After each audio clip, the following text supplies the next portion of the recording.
Hey folks, Tzophiyah here.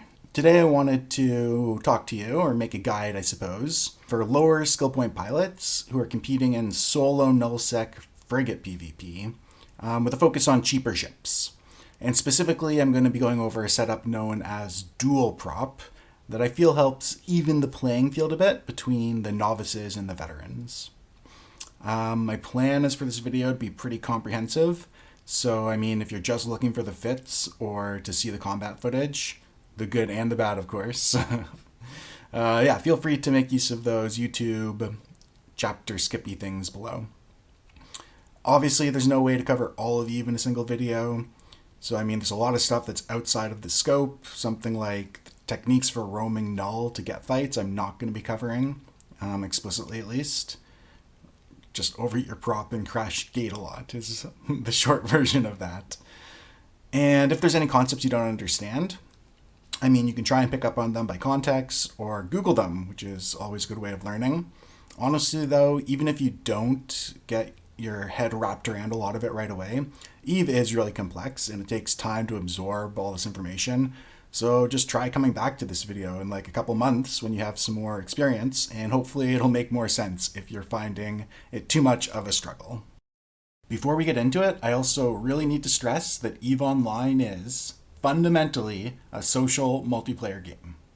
There's basically no such thing as a fair fight, and to quote-unquote win at combat, the best strategy is to work together with your friends.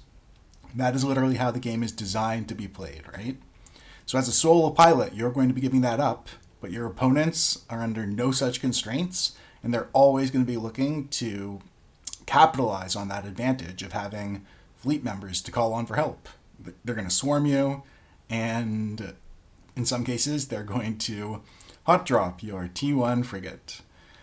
Of course, getting kills under such challenging conditions is what makes solo play so rewarding. Just don't get hung up on things being unfair. It's your decision to play like this, and nobody else is under any requirements to facilitate you. Today we'll be covering each of the races fast or tackle, or I think they used to be, or maybe still are, called attack frigates, as you can see depicted here. The ones that have a cap reduction bonus to tackle mods, right? Each of these ships has a section after the opening discussion on what dual prop is in general, where we'll start out with the ship's fit in PYFA and then watch it in action in some fights. There are some pretty important concepts that are only introduced and or expanded upon solely within the combat footage commentary. Stuff like slingshotting when I try slingshot, or typical Vexor resists when I'm shooting a ratter. This makes the whole video more of one solid experience that builds on themes rather than standalone modular sections that have been kind of put together. But I'll try and provide extra descriptive chapter markers so you can still find stuff if you do want to jump around rather than just sit through it all. So back to basics. There are 3 core setups that you pick from when selecting and kitting out a ship for solo PvP. I mean, that's a little bit generalized, but almost everything can be slotted into one of these tiers. And they're known as point kiting, scram kiting, and brawling. So point kiting is engaging around 20 kilometers or so. Basically, you want to be outside of warp scrambler range, which can reach out to usually around 10 kilometers, in order to keep your MWD running. But you want to remain inside of warp disruptor range. And a warp disruptor is also known as a point, which is where the name comes from. And you'll have one of those fit so that your target can't warp away. Your ship has to be very fast so that nobody can catch you with a scram, nor burn out of your points range. Obviously, you need weapons that can apply at the long range that you're designed to fight from. And longer range goes hand in hand with lower damage. And usually you're very fragile, since you're relying on fighting things that don't have the range to shoot back. And all of your fitting room is invested in speed and getting your guns or missiles to actually shoot out that far with range application. Next, I want to skip over to brawling, and this is where you're looking to engage targets at point blank range and kill them as quickly as possible. You're going to have a scram fit instead of a point to turn off your opponent's MWD, and you expect yours to be turned off by your opponent with a scram as well. or you'll voluntarily turn it off once you're on top of them, assuming you can stay on top of them without it. Massive short-range DPS of blasters or autocannons is the main focus. Those there are the T2 high-damage, short-range ammos. But you also want some tank, because you're definitely going to be in range of whatever weapons your target has. But you also need speed to actually catch things initially and stay on top of them. So there's a lot of stuff going on, and we're going to be talking about this sort of range control in scramming and brawling a fair amount. So scram kiting is kind of the middle ground. You have a scram fit to shut down your opponent's MWD and prevent them from warping away. But your main intention isn't to get any closer than around 7 to 10 kilometers. So the idea is that your weapon system and your ammo loadout has an optimal range around that scram 7 to 10 kilometers, while your opponent will, hopefully, have a much shorter range or have to swap to a low damage, long range ammo. And there is going to be some overlap between scram kiting and brawling when it comes to if you want your ship to have transversal or be moving, but we'll get to that later. Generally, the most elite solo pilots prefer point kiting, albeit it isn't super common at the frigate scale due to the pretty low DPS. There's several reasons for that, though. The first is that point kiting benefits the most from fitting expensive modules and implants that can be used to improve your speed and agility.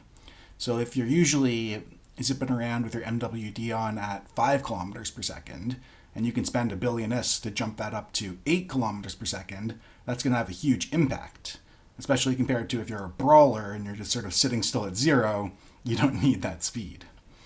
The second reason that the point kiting is so popular amongst the best of the best is that it's the least committal. So as long as you're faster, you can always just burn away and leave. You're not risking your expensive stuff and aren't very susceptible to getting tricked by bait-fit ships or swarmed and overwhelmed. You're always sort of on the edge.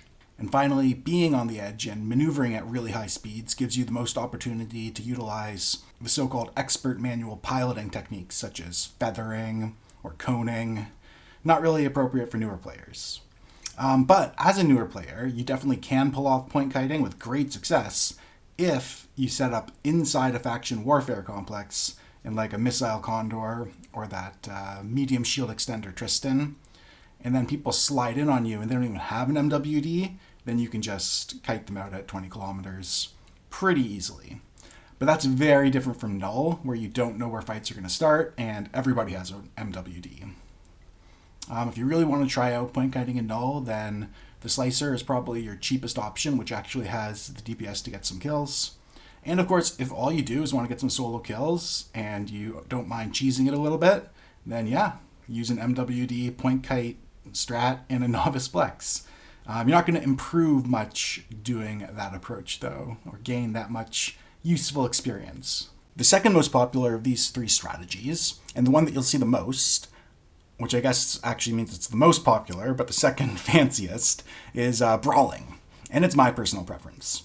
So you get more kills brawling than the risk-adverse point kiters do, but you also die much more often, because when you go in, you are fully committing to somebody dying. Hopefully your opponent, but often you as well. Remember, though, that at the beginning I mentioned you're going to be chased not just by one opponent and sort of like set up a one-on-one duel, but have entire gangs after you? So the massive DPS of Brawling Fits not only increases your potential targets, like a Fleet Fit Cruiser might not even be off the table, but it also helps you pop a target and get out when you only have a tiny window of time to do so. So like the 400 plus DPS of some of the combat interceptors and assault frigates means you can try and squeeze in a quick 20-second kill when you have an opponent isolated on a gate, even with a whole bunch of their friends crashing in from the other side. I would recommend this brawling approach for newer players, except for the fact that you really do want the high DPS of Tech 2 frigates and solid skills trained when you're going to go face-to-face and just try and win the DPS race against destroyers or blap things quickly enough to get out without getting caught by their friends. The Federation Navy Comet can reach that sort of damage requirements, and that's available even as an alpha pilot. So I'll talk more about that with respect to dual prop much later on in this video. Which brings us to Scram Kiting, and it's simply not that popular in Nullsec. I guess mainly because it's designed with one hostile in mind, while Null is focused on fleets and gangs. Plus it takes time you rarely have, to kill things at a slower rate. However, this sort of rarity and underestimation works hugely in your favor as a Scram type pilot, because all the one-trick pony ships that have absolutely no business taking a fight with a properly solo-fit enemy assume you too are merely rocking another generic nullsec loadout, or they have a false sense of security being in their own space, and either way they just sort of attack without thinking. Since with Scram Kiting we're already dealing with getting set up in an ideal position to win the fight over the longer term, having cheaper weapons or lower skills isn't as big a deal, right? We don't need to win quickly, we just need to win eventually. Scram Kiting, and the variation on it we'll go into shortly, is also the most cerebral, I guess, of the different options. At least cerebral without requiring the sort of less than a second manual piloting actions of point kiting. So you can take advantage of knowledge and harness your brain, which the vast majority of pilots, even 100 million skill point nullsec combat pilots, don't have. And it's something that time in game doesn't really train up unless you're actually working on it. So it's a spot where you can quickly get ahead. All right, we're almost into some fits and numbers. However, I do want to mention, or at least reiterate once again, that same vein of MWD Point Kite Tristan setting up at 25 kilometers in a novice complex in faction warfare, expecting nobody with an MWD to ever slide in. There's other sort of like cheesy strats that are available. Flying without an MWD in Nullsec is a big one. There's things like the Battle Heron with its massive control due to 5 or 6 mids or whatever it has. You can have a Condor with a tracking disruptor, etc. And all of these do work, and I'm not passing judgment on using them, but in general they have quite limited targets that they can engage, and you kind of either, I don't know, it's all or nothing. You hook a fish, which you're guaranteed to land, or you have no recourse. I mean, I guess that's kind of true with most solo content to an extent. And obviously, if you're like utilizing the bonuses of the Vigil Fleet or the Malediction Navy, like that's not a sleazy or cheap approach. I don't know. I guess my point is you don't want to fly ships that skip over the basics and go right to use a trick and you win, or the trick doesn't work and you lose. You want to sort of build up from the fundamentals and get more generally useful experience. Speaking of learning the fundamentals, let's hop into PYFA and take a look at a gold standard in Scram Kiting, which is the medium shield extender rocket Kestrel. So you can see our Kestrel here is outputting 184 DPS with our Rage rockets, and its tank is 5.34 thousand EHP, primarily thanks to the medium shield extender. EHP is effective hit points, so that's raw hit points, and it takes into account an average of resists as well. Okay, so let's say this Kestrel was fighting a Merlin that was rocking neutron blasters. So this Merlin does 276 DPS compared to our Kestrel's 184. And our Merlin has 5.89 thousand EHP compared to our Kestrel's 5.34 thousand. So the Merlin, tankier, does more DPS. The critical factor, though, is that the Merlin only does that DPS out to 1.69 kilometers, whereas our Kestrel hits anywhere within 12.6 kilometers. So if we're fighting at the edge of Scram range, right here, 8.25, we could always heat it a bit if we wanted to pull out a little bit more. So let's say around 9 kilometers or 10 kilometers. Kestrel is doing its usual 184 DPS. The Merlin at 10 kilometers is in quadruple fall off and is doing essentially zero damage. So the Kestrel can kite it out at the edge of Scram and win the engagement. Even if our Merlin here switches to its long range null damage, at 7.5, 8 kilometers, it'll be doing half of 171. So it'll only be doing, 80, 90 DPS, compared to our Kestrel, which is still doing its full 184. So that's the idea, right? The Merlin has, on paper, better stats, at least with Void. It can do more damage and it's tankier. But if the Kestrel starts the fight from far away, then it can win the fight. And I say starts the fight, and that's pretty critical. So let's look at their speeds for a second here. The Merlin, 388 meters per second. The Kestrel, 406. So that is pretty tiny, right? 25-ish meters per second advantage goes to the Kestrel. They're both going to be webbed, though. So that drops it down to a 10 meter per second advantage. 10 meters per second is not very fast. I mean, it's pretty fast for a human running the 100-meter dash, but not very fast for spaceships that travel measured in kilometers per second. What this means is if the fight starts with the Merlin at 0, the Kestrel moving 10 meters per second is going to take, what, like a minute to move 600 meters. So it's going to need like 4 or 5 minutes to actually pull out of the neutron blaster's void range, which is not going to happen. The Merlin will kill it first. If the fight starts beyond about 5 kilometers, the Kestrel wins because of its Scram Kiting range bonus. And if it starts under 3-4 kilometers or so, then the Merlin wins because it has higher DPS and it'll burn the Kestrel down before the Kestrel can escape or pull range. That sort of like setting up of the initial range of the fight is one of the situations where it comes down to some sort of like split-second fancy manual piloting decision-making skills. And that's hard for newer pilots to pull off. However, this sort of, where they're both basically stopped, get the fight started in the exact right position, that is made a lot less important when we use dual prop, which is the point of this video, and I swear we're getting to it soon. First, though, we're going to consider our Kestrel fighting this beam Punisher.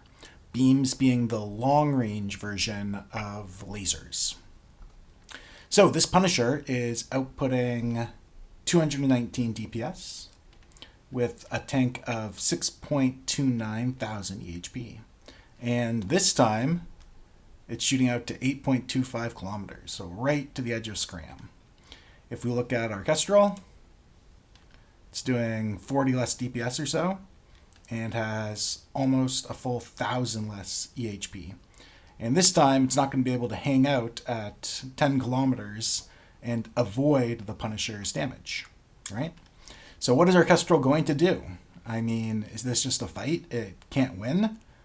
No, this is actually a much easier fight than the Merlin. So if you recall, our Merlin in its mids had MWD, Scram, and Web. The Punisher, MWD, Scram, no Web. And our Kestrel, of course, is rocking a web. What this means is that the Kestrel has range control over the Punisher. And not just the piddling 10 meters per second that we had over the Merlin. The Kestrel is going 406 meters per second. The Punisher is going 444, but that's going to be halved by the web down to 200-ish. So our Kestrel is basically going to have a 200 meter per second speed advantage.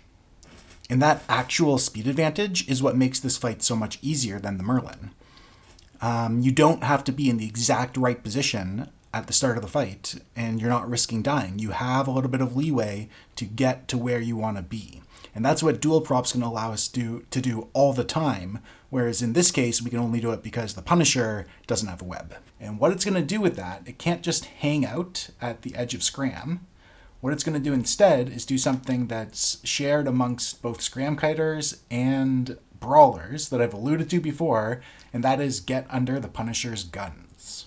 And what I mean by getting under their guns is getting into a nice, tight, fast orbit so that their guns can't track us. So turrets need to be able to track what they're shooting at. So that's a function of angular velocity and the size of the ship they're shooting. Whereas our Kestrel with its rockets, as well as other missile types, they don't care about angular velocity at all. They only care about the absolute speed of the target they're shooting at, as well as its size, its signature radius too. Either way, going in a small, tight circle with our Kestrel is not going to ruin our DPS at all. We're going to hit and apply just as well to the Punisher. Because it's webbed down, we can use Rage. Whereas the Punisher, its beams are going to have a lot of trouble tracking us. And we can actually use PYFA and take a look at it, I guess, if we want to do that. So we're going to look at a graph of our Punisher's application. And this is against not an ideal target, but against our Kestrel. And we're going to do DPS based on distance. And so this is our Kestrel, and it's moving tangential to the orbit. So its tangential speed is maximized. So here is if we are orbiting the Punisher at 8.4 kilometers, it would still be doing 200 damage to us, even though we're orbiting it as best we can. If we bring our orbit down to, let's say, 3 kilometers or so, the Punisher's DPS drops to 100 and below. So that's how we win the fight. We just have to make sure that we try and start the fight as close as possible. But if not, or once we start the fight nice and close, we want to get up into an orbit around 2 to 3 kilometers or less. If we see the Punisher switching to its Gleam, which is its short-range tracking, it goes from 94 to 128. So its total damage it can do is lower, but it has a little bit better of tracking. Of course, if we can get a little bit tighter of an orbit without ruining our own speed, then we're going to bring it back down below 100. Either way, if we're fighting the Punisher and its damage is below 100, we are all set in our Kestrel, which is doing 184, right? Beautiful. This sort of tight orbit to get under an opponent's guns is something that brawlers do as well as Scram Kiters. Our Merlin, for example, would fight the Punisher the exact same way. So in this case, the Merlin orbiting the Punisher is going to hurt its own damage a little bit because it's using turrets that also have tracking, but its tracking of 356 is way better than the Punisher's tracking of 141.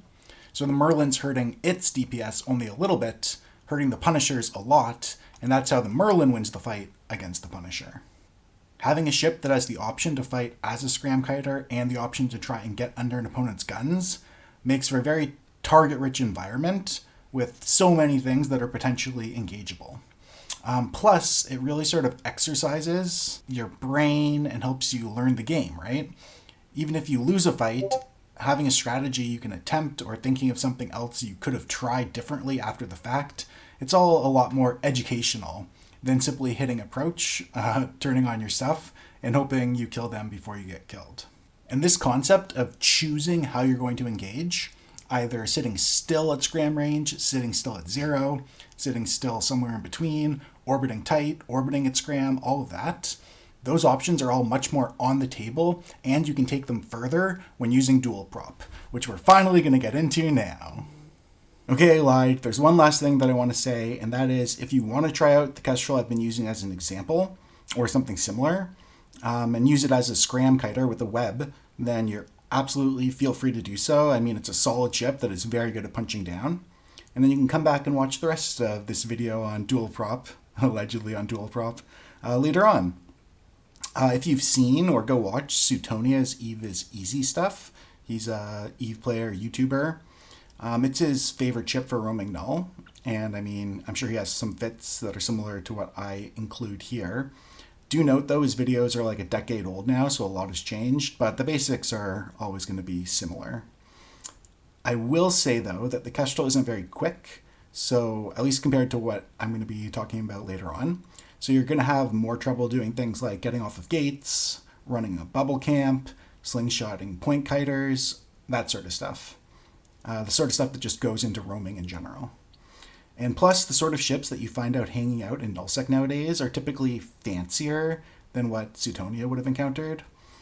So while the Kestrel might be top tier when it comes to sort of standard middle-of-the-line no-tricks Scram Kiting, I mean, I guess you might want some semi-tricky options, such as dual prop. And also note you can't use dual prop on a Kestrel, or you shouldn't really, because you deny yourself rage. You do need a web to apply rage to frigates, and dual prop removes the web. unless you go with small Ansel instead of medium shield extender, which I'll show for the Condor and Kestrel later. Either way, you'll still have opportunity against like combat scepters, some assault frigates, a blaster Eris, but you likely won't have the edge on a lot of stuff and will need the opposing pilots to mess up for you to win. Plus, you can't really take on any destroyers. I mean, even the blaster fit ones have a pretty good range bonus. Finally, and I can't really believe I'm saying this because it's a Kestrel, but people are actually going to be more wary of a Kestrel roaming around Null than you'd think. So the T1 tackle frigate lineup of like Slasher, Executioner, Atron, and Condor, you'll see those in Null all the time as tackle for fleets. And they're squishy, and they don't really do enough DPS to be that scary. A Kestrel, though, isn't used for that sort of tackle role, and people are going to treat it almost as like a assault frigate light, thinking you're fit for solo engagements. I mean, at least some will, although most will probably still attack without thinking. So yeah, fly it if you want. I gotta move on and get to actual dual prop stuff now. Alright, so what exactly is dual prop? Well, right here I have Scram Kite Executioner opened up. Its optimal range is 10 kilometers. Scram goes out to 10 kilometers heated. Awesome. And once it's within Scram range, and fighting under Scram, it's presumably going to have its microwarpdrive scrammed off. So the only other mod here that's helping it have range control within Scram is the web, right? There's another mod that allows you to have range control within Scram range when you're scrammed, which is the afterburner. So I have another executioner open up here, which is also a Scram kiter, but instead of a web, it has an afterburner. There's a few other differences because of fitting considerations I'll get to later. But for now, just notice that both these ships have a speed of 512 base, right? Now, our executioner with a web can web down its opponent from 512. We can actually apply this in PYFA here. Down from 512 to 231, right? It's basically 50%, technically it's 55, a T2 web would be 60%, but it's basically halving the speed, okay? And if this executioner also had a web, it would web down the other executioner and they'd all be moving at 231, the exact same speed. This executioner, though, has dual prop, a microwarpdrive, and an afterburner, and the afterburner is in lieu of a web. So its speed under Scram isn't just, let's just turn off the web here. Its speed under Scram isn't just 512, it can actually go 1268 when it is under Scram. Whereas this executioner can only go 512 because it doesn't have an AB. However, this one has a web, so it's going to slow down the one with an AB from its afterburning speed of double, essentially. That's what an AB does. It basically doubles your speed. The web then halves it back down. So when all is said and done, superficially, our afterburner executioner is going 571, and our web executioner is going 512. If they both had webs, they'd both be going 250-ish. So it seems like the AB is a little bit better, but pretty irrelevant because, I mean, getting 20 meters per second faster isn't that much, right? They're basically canceling out. Superficially. All of that changes when you include heating the afterburner. So heating a web, let's pull this guy up again, it just increases the range from 10 kilometers to 13. It doesn't increase how much it's reducing the speed. An AB, however, an afterburner, does increase the speed. So if we turn off the web for a sec that's attacking us, we have a base speed of, without any mods running, we have a base speed of 512. We can turn on our AB. That gets us up to 1260. And then if we heat our AB, we go all the way up to 1646. So now if the heated web is applied to us, it's the same as a non-heated web, and we go down to 741. So the ship with an afterburner under heat is moving at 741, and the opponent, the one with just a web, is moving at 512. So now the afterburner is giving us a speed advantage of 200 or so meters per second. And that is significant, right? That's the same basically as when our Kestrel was fighting the Punisher and the Punisher didn't have a web. It's enough to actually do things under Scram and get into the position you want. And that's the reason why you fit dual prop. It's basically a push. There's no difference when you're not heating it, but you have the option of heating your afterburner until it burns out, or you don't want it to burn out. You have the option of heating it to get that little bit of speed burst that allows you to position yourself, and then once you're sort of settled in, then you can turn the heat back off, and then you're sort of back to equal speed. And that's the idea. So if dual prop is unequivocally better than a web at obtaining range control under Scram, why don't you see it more?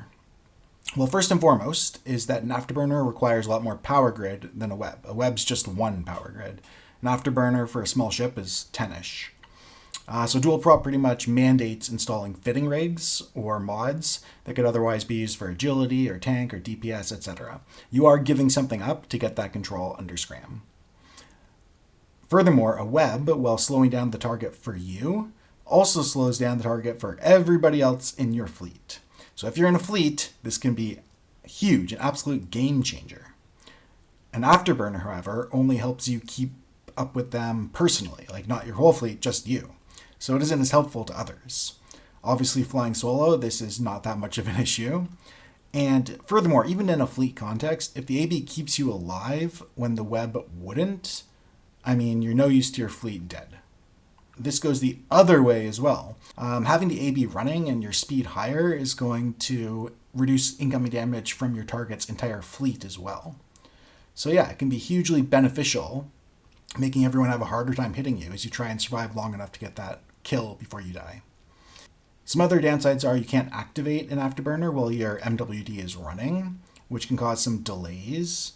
For example, if you're under only a point and you want to turn your MWD on to run, but you were previously using your afterburner, you need to wait for it to finish cycling before you can turn on your MWD. That wouldn't be a problem with the web. And of course, in rocket missile ships, you want the enemy ship moving as slowly as possible, so an AB doesn't help with that. So yeah, that's why you wouldn't fly a Kestrel dual prop, because you're denying rage. There are a lot of reasons to use a web rather than dual prop, but range control and mitigating incoming damage from everyone on grid are two huge reasons to go with it. An AB also lets you double down on getting under an enemy's guns, since everybody's speed is so much higher, and you have the option for overheating. And in the same vein, if you ever need to abandon a fight, you can do so more rapidly with an afterburner. Like if you're trying to kill a ratting Vexor, but it's semi-baiting and now you're scrammed with its drone swarming in. Pulling out of Scram range at 500 meters per second over that 20 plus seconds is a lot more painful than doing it at 1500 meters per second over 5 to 6 seconds. The former you die, the latter you survive. Dual prop is just great, and it simply makes your fit more flexible, I guess is one way to put it. Alright, combat footage time. In these first few clips, I'm going to be flying the dual prop Executioner, shown here.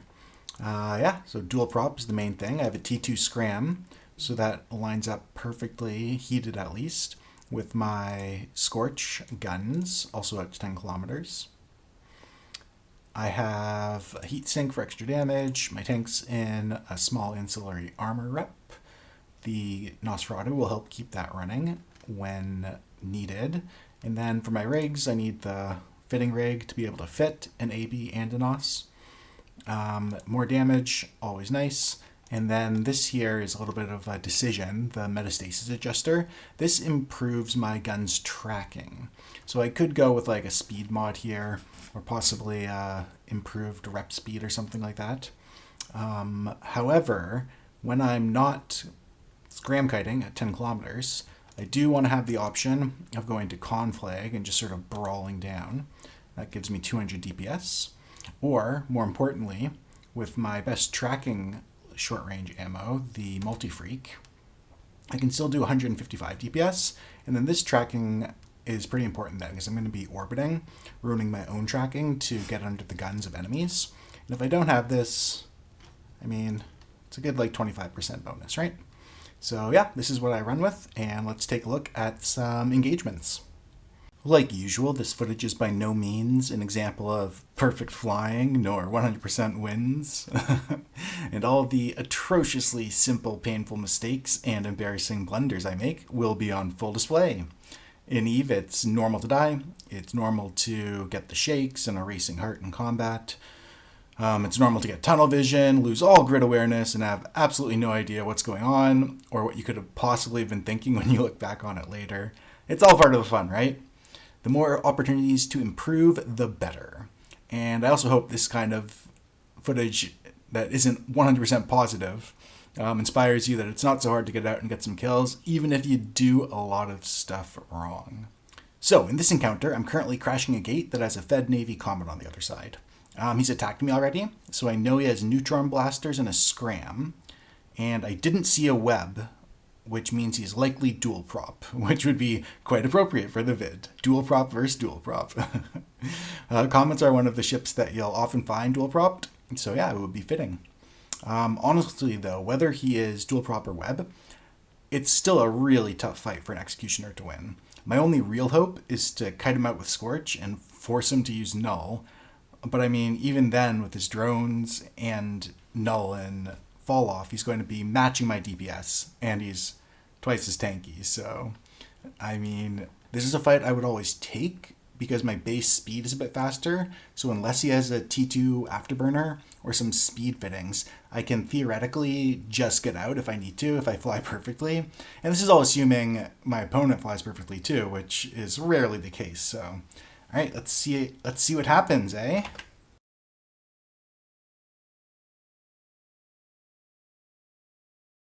So I want him to burn at me here so that he has trouble switching to his afterburner later. And then I pick a direction to burn where he'll kind of flow in behind me so that we all end up with our velocity vectors in the correct direction as we engage at the edge of Scram. And you can see there, his web just popped on me, which didn't earlier. So now I have complete range control, and I'm feeling like absolutely great about this fight. And the video, where it's being demonstrated that afterburner gives you range control.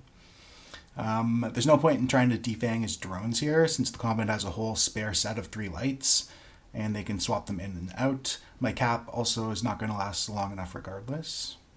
And at this point, I'm kind of wondering why I'm tanking so well, and I realize that he's still missing me with his guns, so he hasn't swapped to Null for some reason. You'll notice that when I aligned out originally, I was aligning towards an actual Celestial. So if I do need to get out, I can just overheat my prop and warp, and I'm already aligned. Yeah, so not much else I can do here as my cap starts getting lower. Maybe I could have heated the NOS. I think I do that. Yeah, another thing too is you can offline your MWD, which, hey, there we go, I'm heating the NOS. So you can also offline your MWD, which helps with your cap. Little trick, you have to get 95% cap to turn it back on later though. All right, and there's the kill. So let's take a look at the actual Killmail. And indeed, they weren't hitting me because they were shooting Void, and they couldn't have swapped to Null even if they had wanted to because they didn't bring any. Or I guess maybe they ran out earlier. We'll give them the benefit of the doubt there. Also strange here is that there's 8 paste in their small Ansel, and that's weird because they got off well over 8 reps during the fight, like empty reps following the paste ones.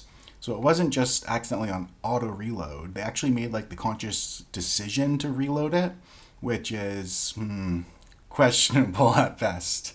Like if they hadn't and it kept on with the heated empty cycles, it would have been a lot closer to me having to bail out or even dying if my afterburner failed to cycle because I ran into cap issues. Anywho, I'm not sure if you should find it disheartening that the fit I'm recommending you fly here was barely able to pull off a win against a ship that was only doing half its potential DPS. I mean, I left my rep off at the end to have the cap to run the more important guns and mids, so like, it was a really close fight. Yeah, or maybe you should be encouraged that people are flying around in subpar fit ships without bothering to bring critical ammo and who are making poor piloting decisions. And also, anyone who thinks I'm being too mean to my opponent here, I make much worse mistakes later on. Take the fight, learn from it. And I also want to say the reason he, or my opponent here in the Comet, along with so many other Nullsec pilots, don't bother bringing something like long-range ammo is because 99% of the time, he's just going around deleting light tackle, right?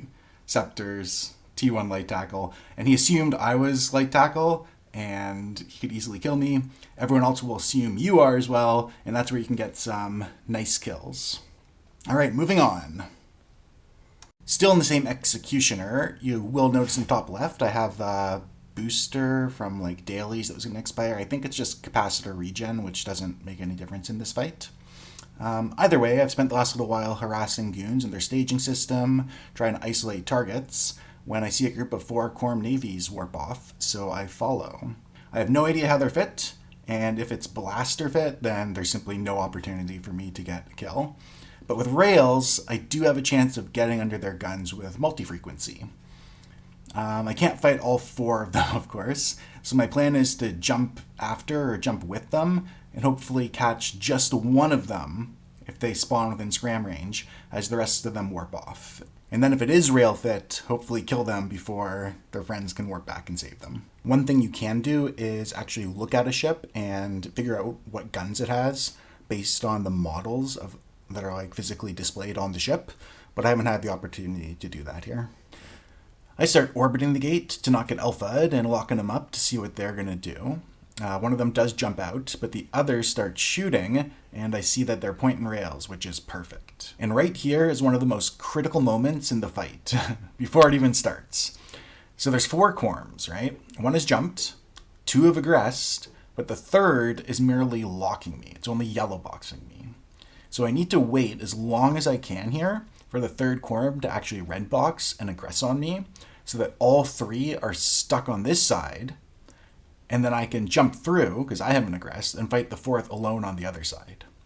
If I jump before the 3rd one is aggressed, then only 2 will be stuck on this side, 2 will be on the other side, 2 on both sides. 2 is too much to handle in this case.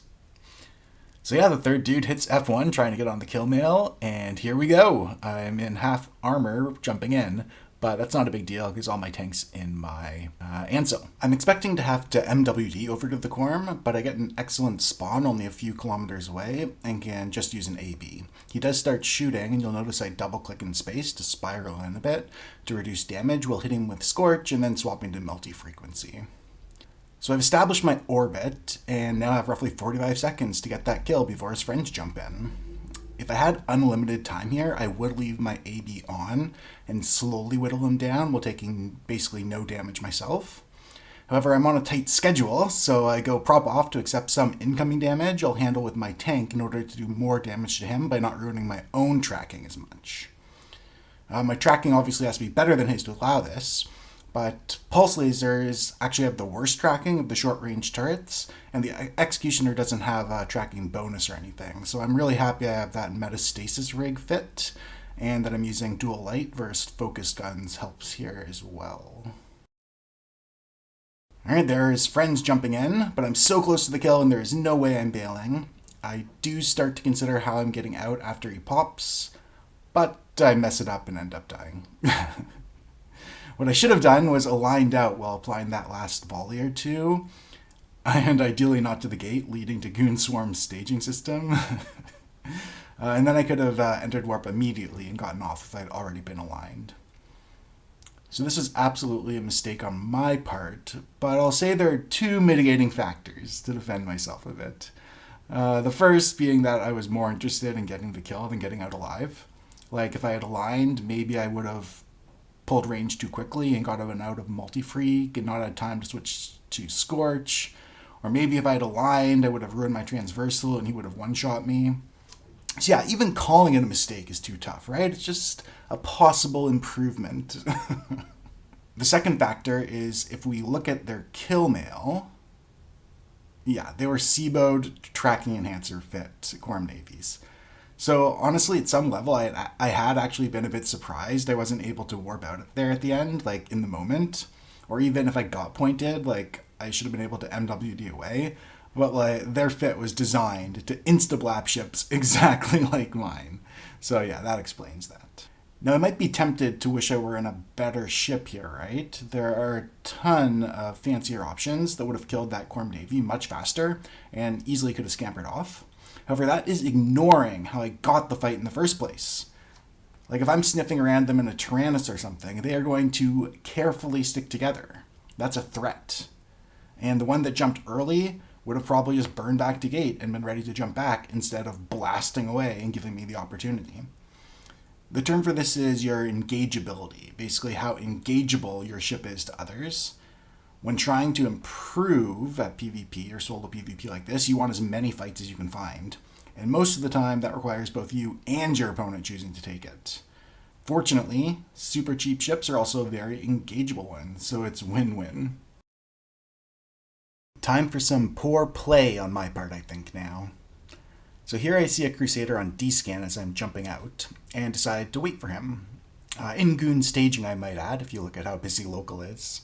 Now, this is one of the worst possible matchups for me, because the Crusader is basically a T2 executioner. I do have an extra mid featuring the afterburner, and a utility high with my NOS, and also an extra rig slot. However, the Crusader has a tracking bonus on the hull that my metastasis rig and lower tier guns won't even quite offset. And of course, the Crusader does twice as much damage as me. So my plan is to try and orbit as fast as I can with the AB to not get immediately killed by their 450 DPS. And, well, basically just hope they burn out their guns, or I think the best case here is to demonstrate I can use the afterburner to spiral out and leave before dying. As an aside, knowing ship bonuses, how they're usually fit, and what those fittings can do and other stuff like that is pretty important in EVE. Like, very, very important in EVE, especially solo. Maybe you can try and make some flashcards or something to learn it, or like just study, but I think it mostly just comes from experience fighting ships and then seeing what they can do and why you died after the fact. And as for the fight that's going on, really not much more to say about it.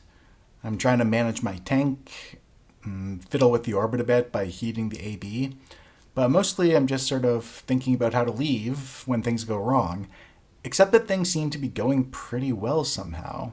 You'll notice the damage notifications throughout that I'm getting just as many poor quality glancing blows or complete misses as my opponent, but I mean, it seems to be working somehow. And there you go, surprisingly I get the kill, which I'm quite chuffed about, but it also represents a point where I really lose focus. So, still having no idea how I got that win, the Spearfire randomly decides to engage, which is a free snack to brawl down 99% of the time, so I go for it. Occasionally it'll have rockets and be an exploration insta-lock hunter, but even then I can probably leave. A slasher is joining the action, and here my situational awareness goes completely out the window. Most importantly, I don't notice that my repairer is off, which is a horrible thing to miss. Because, I mean, it's so easy. You see your armor going down. You should wonder why. It feels like there's a dozen ships on grid and I'm about to die, although that's obviously not the case looking back at it now. I think going for the Purifier, even though the Slasher is more dangerous, is the right call because it's so much more expensive. And if I switch my Scram to the Slasher, then the Purifier will just leave. So with the Purifier killed, I go onto the Slasher, but now I'm just flustered, mouse darting around uselessly. I could easily just pull range and Scram Kite out with Scorch, but I don't. I try and Brawl it. It kind of makes sense if I think I'm about to die because of everything else on grid, then I can go down swinging, but there's nothing else on grid. And now other stuff starts coming on grid, so I guess I orbit and turn on my AB to mitigate that. But yeah, it's all just a terrible effort in general. Although even then, I did have the Slasher into like half hull, so not bad. Now, I can't be too upset about getting 100 million ISK and multiple T2 frigate kills, flying a T1 frigate. But it's frustrating knowing how easily I could have gotten a third and then danced away with a truly impressive engagement. Looking at the Killmail, we can see the reason I managed to kill the Crusader was that it was pure gank fit with no rep. And not only that, but just like our Comet friend from earlier, it was missing a critical ammo type. In this case, it had short high damage with Conflag and long high damage with Scorch, but it did not have any multi-frequency for tracking. One of the reasons I absolutely love this fight, for this video at least, is that anyone can go out, that's you, and do exactly what I just did in it. Like, take on an absolutely terrible matchup, which you can easily do if you're ignorant of the fact that it's terrible. I took it on despite knowing that. And then, yeah, ram everything in a panic, forgetting to turn on your rep and make terrible decisions. And it works out well, apparently. Sometimes, at least. In this clip, I'm in warp to a Vexor I've been bothering the last little while. I actually stole his faction drones. I think he's pretty new. When he warped out the first time I landed on him. And he's since been using T1s after he refused to accept my price to sell them back to him. I also did notice a gate flash just as I was entering warp to the anomaly. And it turns out that a Stiletto has followed me here. Now, Stiletto technically has a projectile bonus, though you very rarely ever see them with guns. But while an autocannon setup would call for Scram Kiting with Scorch in my Executioner, I'm actually much more worried about the ships the Stiletto might be acting as tackle for that are currently on their way, so I want to get up close and kill it quickly. I'm expecting him to try and just hold me with a point and that I'll need to pull off a slingshot maneuver, except instead he just runs right at me. This actually makes me a bit worried that he actually is combat fit with autocannons. So I swap to Scorch and get ready to sort of pull back if I see the notifications of his guns. But yeah, nothing happens. I do some sort of subtle switching back and forth between approach and keep at range, toggle AB on and off, all in an effort to try and reduce transversal as much as possible. I'm just sort of fiddling with it, not doing anything too exacting. But yeah, a very uneventful fight, really. I don't know if his friends left him to die, or if he thought he'd get help from this Vexor who went AFK, or what happened. Honestly, I wouldn't even bother showing the Killmail, since it's a completely standard fit Stiletto, except that it happened to be transporting a juicy 100 millionist faction mod that sadly did not drop. This is a few minutes later, warping back in on that same Vexor after I left system to shoot an MTU or something for a bit and let him get back into the site. It looks though like he got distracted after landing at the anomaly and has just been sitting there with no drones eating damage for the rats for a bit. So I decided to help the rats out and go in to burn them down. Despite having a large shield booster, we're in Garista space, and Garista pirates do mostly kinetic damage with a little bit of thermal. That means there is no reason to plug the gaping EM hole for ratters. Indeed, like if they did so, they'd be hurting their efficiency, and they need to keep those like ticks optimal, right? And even if you can't kill ratters in your ship, annoying them by simply warping in, poking at them from afar, shooting their drones, all of that sort of stuff, chatting in local. It's a good way to get the locals riled up and get them undocking small stuff to try and catch you, which you actually can fight. And yeah, you can also actually sometimes get ratter kills. Usually you need them to be very new or very asleep, and you need to have the correct damage type to shoot through their weakness. Mainly EM, hoping for shield tanks in Garista Angel space, and Explosive, hoping to find armor tanks in Serpentis and Blood Raider space. So here's some of that harassment in action, eh? I found an Ishtar on D-scan ratting in an Anom and warped in on him, but by the time I got there, he had pulled his drones and skedaddled. He'd left his MTU though, so with only battleship rats on grid that can't really apply to me, I might as well shoot it while waiting to see if somebody arrives to drive me off or catch me or pick it up or whatever. And along comes a Malediction. Now Maledictions are bonus for rockets and missiles, so that means they'll be hitting me no matter what, and I want to brawl at 0 with no transversal to get my maximum DPS. However, Maledictions rarely have a web, so I might be able to move radially in and out, like approach and then keep at range, to try and keep my speed up and mitigate some of their damage, which would be doubly effective with an AB and like triple or quadruply effective if they're using Rage or Fury, while not affecting my tracking at all. Of course, like the last Stiletto, it's probably just fleet tackle for others, though that wouldn't actually change my game plan because I'd still be brawling to kill it as quick as I can. Now, if all of that sounded a bit too complicated to you, do not fret, since I put this video in as the last of the Executioner examples precisely to demonstrate how all of that knowledge is just completely moot. This Malediction is fit with frickin' artillery for some reason.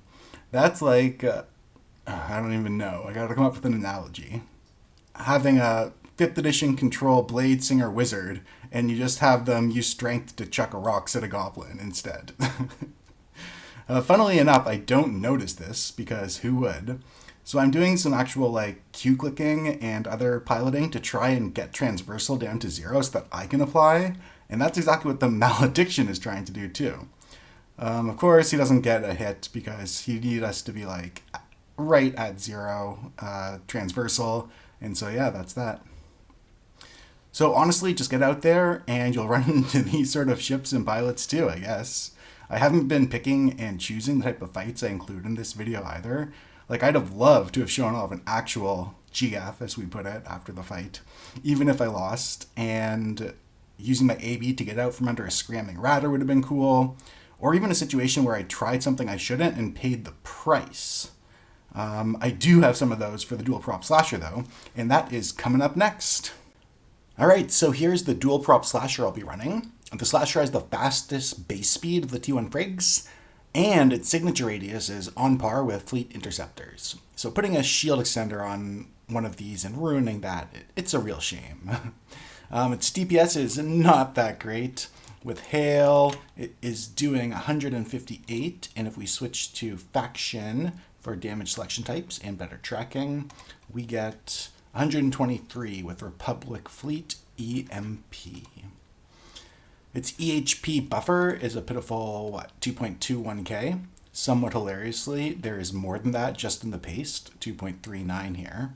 And each cycle heated we do of paste is going to heal half our armor. So that's, I mean, it's not the tankiest thing, right?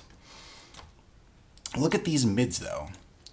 MWD and Scram, plus an AB for dual prop, plus a web for holding things down. We're going to have undisputed range control against almost any ship. Unlike the Executioner we've been watching, this is not a Scram Kiter. Like, technically, we can do, I think, 50 or so DPS with Barrage. Yeah, so at 10 kilometers and full fall off, we'll be doing half of 98, so 50. I guess occasionally you might try and poke some blaster ships with it because you have range control to just get away. But what really makes the slasher viable is that it has a 37.5% tracking bonus. That is 7.5% per level of Minmatar frigate. So what this means is that we can zip around with our MWD, lock things down with our Scram and Web, maneuver under Scram with our AB, and then get into a nice tight orbit where we'll be applying almost full damage thanks to our tracking bonus with our not great DPS, but full not great DPS, while everybody else is going to struggle. The only real fitting question here is the rigs. I've gone with 2 small polycarbon to help with speed and agility. Now this is not to get another sub-second align time. You can see we're under 3 even without them. If you don't know what this means, go look up warp align sub-second thresholds. That's very important. Pause the video and go look it up. But the reason I want these is so that we can keep our speed up when we're doing really tight orbits, and it also brings the general velocity in line with standard interceptors, which is pretty awesome, right? So yeah, the Executioner you've been watching so far is certainly more versatile and arguably more capable because it can put out that 200 DPS when it wants to with Conflag, or Scram Kite with similar to what the Slasher can do total. But the Slasher has yet another thing going for it, which is absolutely huge, and that is prevalence. So all those interceptor light stats that I've been spouting off mean it is actually used a ton in Nullsec by newer players in place of fleet scepters. So it's basically thrown out there as a disposable ship with an MWD, point, Scram, and it doesn't matter what else it has. Like, that's all that it needs when you're using it in a fleet as pure tackle. And the reason we saw all of that footage of combat ships not having ammo or just heedlessly burning in It's because they subsist on a diet of fleet-fit tackle interceptors and tackle slashers where they can simply afford to not bring ammo and heedlessly burn in. I'd hazard, in fact, that the vast majority of Nullsec pilots have never encountered a slasher that can actually fight back. So yeah, flying a properly fit slasher, you have this huge element of surprise, and that lack of versatility in that you can't scram kite could even be viewed as a positive for newer pilots because there's less complexity. Your ship costs 3 million ISK and will be attacked by everything, where your goal is basically to attack everything back and then decide whether to sit still at 0, orbit at 500, or orbit with AB at 500, or orbit with heated AB at 500. You're orbiting at 500 and killing things, or maybe sitting still. All right, it's very simple. I guess ammo selection for different ship engagements is a thing, so there's a learning opportunity if you'd like. But yeah, 3 million, you can't go wrong, right? First up, I'm in Goon Swarm stage and trying to distract them while they're forming multiple fleets for a big war target timer. I land on a gate that has a Harpy that's just come through, so what else is there to do but activate all the things? I even have EM preloaded, which is perfect. The Harpy, probably thinking I'm a lost newbie in a handout tackle ship, I should mention my ship name might have encouraged this line of thought. Is hardly worried when they have 2,000 friends in local, right? So they fire back, and it's on. I'm assuming it's a fleet-fit long-range rail Harpy. The scram it applies to me does give me pause, but then I remembered that it's pretty standard in the doctrine fit, where everybody has a scram and spreads scram on targets, but the actual DPS is rails focus fire as directed by the FC. So yeah, eventually I turned my AB off because I'm taking no damage and I want to improve my own tracking a bit, and that's basically that. One thing I could try here actually is not only turning off the AB, but manually lowering my max speed to orbit a bit slower and improve my tracking a bit more, even if I start taking a bit of damage from the Harpy. I'm still mostly getting good hits, but there are a few glancing or grazes, and my tank is available to help get a faster kill before someone else crashes the party. A Dramiel lands who is headed away from the big fight, but they're apparently too busy to bother with us. I stop heating because I don't want to burn out my guns, and there you can see a multi-boxer's tunes headed to the CTA and shuttles.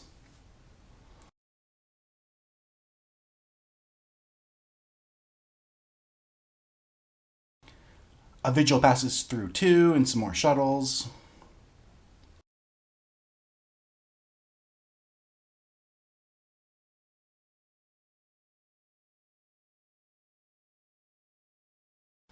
Finally, the Harpy pops just as a kindly Ishtar who looks like they're heading off to go ratting instead of attending their strat-op. Shame. They put out some heavy drones on me, but it's already over, right? So I do bookmark the wreck to warp back and loot it later, and then my plan is on drawing the drones off and killing them, but then I remember the slasher doesn't have guns with the range to do so. So here's the Killmail, but not much to say. Fleet-fit rail Harpy that has absolutely no business engaging anything on its own outside of a fleet, tries engaging something on its own outside of a fleet, thinking it's got an easy T1 frigate kill, and ends up being an easy kill for a T1 frigate. Here I am on a different day, flitting around in Goon staging again, and a Harpy has just chased me from the Keep Star grid where I've been warping around to this gate. More aggressive than someone just traveling home who attacks me opportunistically, right? Still, it very well could be a rail Harpy, but it's not. It's got a newt, and the reason I wasn't immediately being shot is that they were reloading into antimatter, which is their best tracking ammo. So this Harpy is fit to be a frigate killer. Blasters track similarly to me, and including damage type, we're likely doing similar DPS. I have a NOS that negates their newt. I also have an AB and a web, so can choose to increase or decrease both of our damage together, plus bail out if I want to. The main thing is, though, that while they are tankier than me on paper, their tank is in buffer, while mine is active. So if the fight goes on long enough, I can just keep on healing, while they can't, other than passive shield regen, and come out ahead. My initial thought here, though, is to leave the AB off to see if I can get a faster kill and save on cap a bit. The first idea makes sense because I am in goon staging, but trying to save cap is a pretty silly thought. I mean, I have a NOS, so I actually want to lower my cap as fast as possible to suck their cap and put pressure on them. Plus, my guns don't need cap, well, theirs do, so... I do end up getting capped out, but a second later they get capped out as well, which is perfect. I've also only used 2 pace so far. Well, they're well below half shield, which is their main tank. I do have such little buffer, though, that 1 or 2 good hits could kill me. Therefore, I decide to turn my prop on and reduce all damage, mine and theirs, drawing the fight out a while. This seems to work as intended, and once I'm able to cycle my rep again, I try and get back into kill mode with prop off and higher damage, but that leads to me immediately taking another big hit. I can, of course, always go back into prop on mode, and I'm now just about passing max regen on their shields. So it seems like I have a pretty straightforward road to victory, but here comes the cavalry. Bailing would be absolutely trivial, but I think by this point I'd simply invested too much time to give up on it now. And of course there's still a chance if the flycatcher was like a combat scanner fit, or had Fury missiles loaded or something. Alas, not to be. That was, though, an example of an AB essentially leveling the playing field between a 50 million T2 Blarpy, that's a blaster Harpy, Blarpy, designed to quickly and easily blap all other frigates, and my 3 millionist T1 Slasher that could steadily chip away and would, it seems like, have brought it down eventually.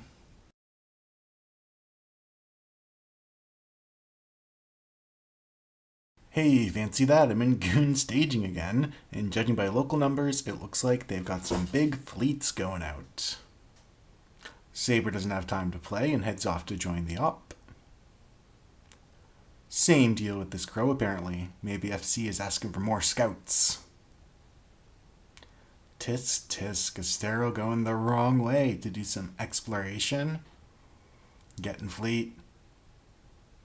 Ah, is that the same crow that's come back? Lots of gate flashes. Crucifier would be a nice little treat, but his plan is to TD FNIs rather than me.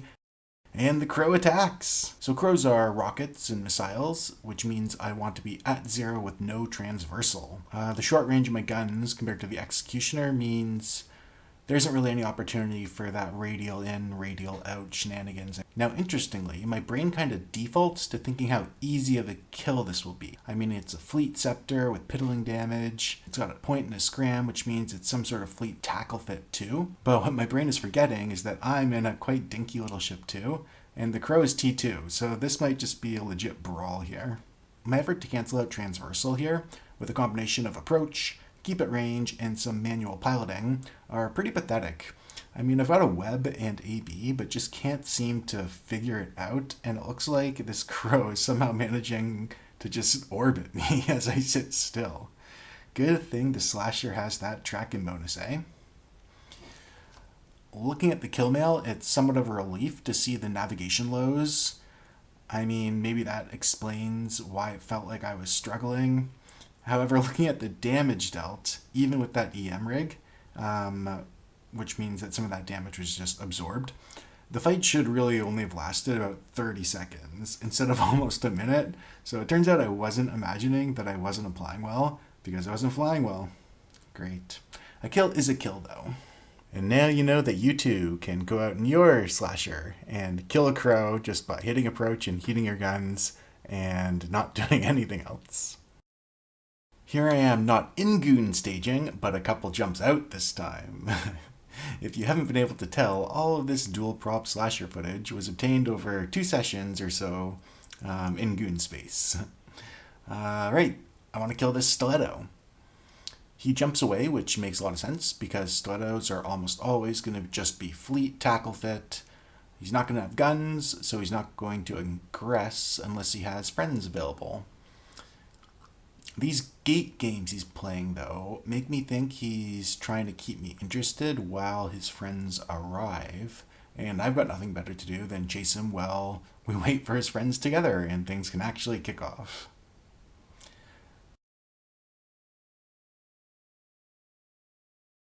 couple people plus into local, and yikes, what did I just get hit with? It's got artillery.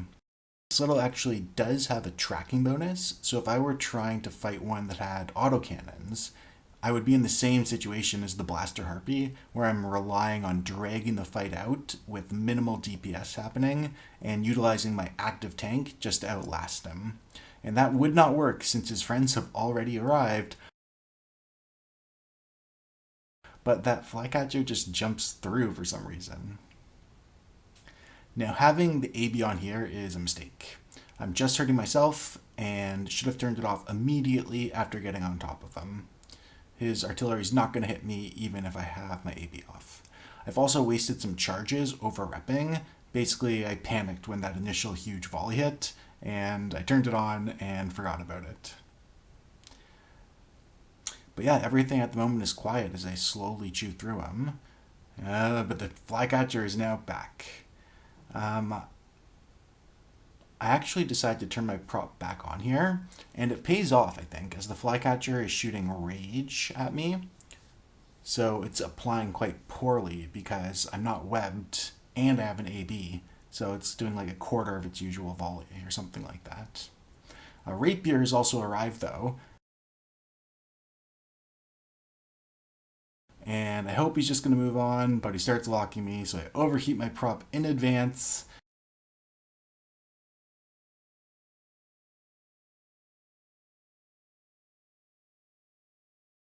The rapier's massive webs hit, and I'm volleyed off, but I take the stiletto down on the very same tick.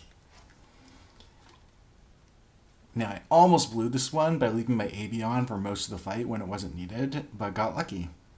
Again, a big piloting error. Basically the only thing I needed to not do, and I did it, but things still worked out. Well, it worked out in that I got a kill as I died, whereas if I had done it properly, I might have gotten the kill and escaped from the flycatcher before the rapier showed up, but you get the idea. It's worked out in a sense. And also, what was up with that flycatcher? Like, did he initially hit jump instead of warp 2 and then just went through the gate accidentally? It's a comedy of errors out here in space, folks. No excuse not to try this out yourself, eh? Next, we'll look at the Atron, which I think is the weakest option of the T1 tackle frigates. At least how I'm using them, that is, with the dual prop solo style. The Atron's blasters do the most damage of what we've seen so far, and they have better tracking than the Executioner's Pulse, which is the other option with 3 mids, so no web. But squeezing on the neutrons requires some major fitting concessions, a power core and an ancel rig. Hybrids also require capacitor, and the Atron's bonus is for fall off, like on Galente Frigate, which is just kind of awkward. I mean, the slasher gets tracking, which means its autocannons go from worse tracking than blasters to better tracking than blasters. Yet the Atron doesn't even get like an optimal, it just gets fall off, which you don't really even use with blasters and hybrids in general. If you swap to null, let's take a look here. Swapping to null, we're doing 141 DPS, but at 10 kilometers, that's full fall off, so it's going to be down to 70. Therefore, like the slasher, it's not really feasible as a Scram Kiter. And if you try and give up on range altogether and just go with ion blasters, you only save 1 rig slot, or free it up, that is. Basically, the Atron, to me, feels like it wants to be flown as one of those face-melting, kill quick and get out brawlers I mentioned earlier. Except if you're only doing 215 DPS with Void heated, or 228, I guess, it's just not quite enough to do it. Especially since you're locked into hybrid ammo, which does kinetic thermal mix of damage. I haven't talked too much about damage selection, but major holes are always going to be an EM, for example, the Executioner, or explosive, for example, the Slasher, if you're using Hail. Actually, thinking about it some more, I think that really is the Atron's role. It is the max DPS brawler, but it's designed to do so and balanced against other T1 frigs if you're flying somewhere like a Novice Plex in Faction Warfare. If you're in Nullsec going up against T2 stuff, then it just doesn't quite work. All that being said, the Atron obviously can still pump out damage up close, and there certainly are situations you'd rather be in it than the Executioner or Slasher. Those situations are just less frequent. Also, the Atron is probably the hull that I think is the best looking in the game. Hair dryers in space. Here I'm in goon staging, and yes, they move since the slasher footage shot the day before. And I'm orbiting a gate, getting this Corm Navy to aggress before jumping through. I could fire off an Ansel charge and get right back in there, or I could take the time to repair and reload it. I'm honestly not worried about having a full repper, because the outcome of this fight is going to come down to the 5 or 10 seconds of being able to establish a tight enough orbit on them, or not. The bigger issue is that the Corm was still pretty far off the gate when I left, and I want him to either come into 0 and have the plan to catch me trying to jump back in and warp off, or for him to warp off and then ping back into a perch where I have a couple bookmarks in line with common celestials where I might be able to just land on him. Anywho, when I jump in, if the Corm Navy is still there, and hint, he is, and that's why you're watching this, I need to close range rapidly on him, but also need to burn at an angle and circle in before setting up an orbit to get under his guns. I'm not sure if it'll be MWD or AB yet. AB is highly preferable since it doesn't bloom your sig, but if they're too far off, I might need a MWD cycle to close in. So yeah, it's basically going to come down to him killing me in 3 or 4 volleys while I'm vulnerable diving in, or I get the orbit and we'll score a kill. Overheating all the things. Lining up where I'm going to double click in space, I'm a bit worried about bouncing off the gate. Oh man, that is some wild flying. And right here is where I overshoot, and I probably deserve to die, except that I had just transitioned from MWD to heated AB, so I was just small and fast enough. And actually there I overshoot again a little bit, but now the fight is basically won. Just a little bit of managing my AB to try and balance keeping just enough transversal while staying within blaster range.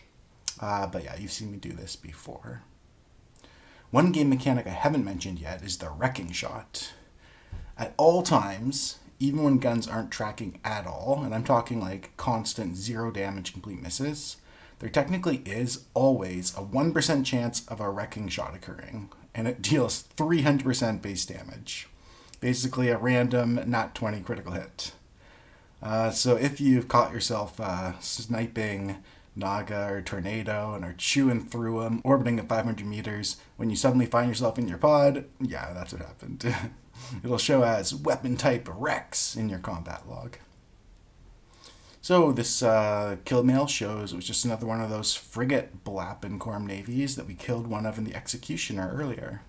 I'm actually a little surprised they employ them solo, but it might have just been what this dude had on hand to deal with me messing around rather than like an actual dedicated camp. Here we just have a bunch of people hanging out on the regional in Dagoon staging.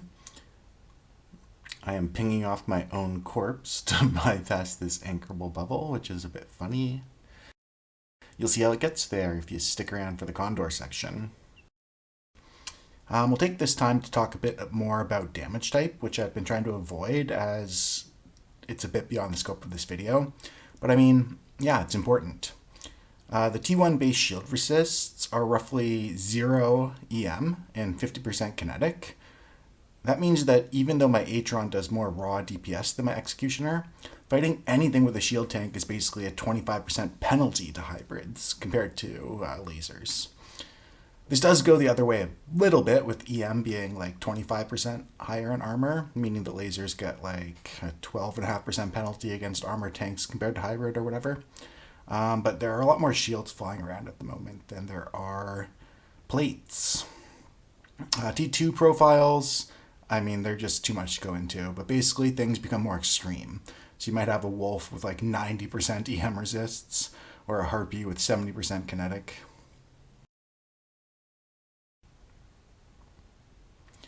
Apparently this Vedmak doesn't want me just sitting here prattling on, so let's see what's on the other side. Basically, I'm just trying to isolate and pick off a scepter here. There have been a bunch of very scary things like cloaky T3Cs hanging around. That Vedmak could be coming through. There's a Flycatcher or 3. Command Desi. I think their link aggression will be going down soon. Being that this is their home, though, the denizens are apt to be overconfident, which I can use.